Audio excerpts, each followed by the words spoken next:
Tu ce zici? Cu prompter sau fără prompter? Pentru acest curs, eu am folosit prompterul. Îți place? Ca să nu uit ce am de zis, uite, am pus pe prompter ideile principale.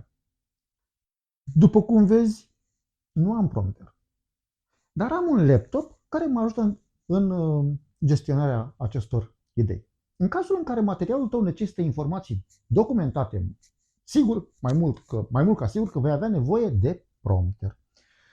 Fie îți vei scrie materialul într-un Word și îl vei așeza în spatele camerei de filmat, sau scrii textul și îl pui pe prompter, așa cum lucrez și eu uneori. Îl vei așeza în spatele camerei de filmat în cazul în care folosești un laptop. Da, în spatele camerei de filmat. Vom discuta acest aspect și în lecția dedicată filmării cu prompter.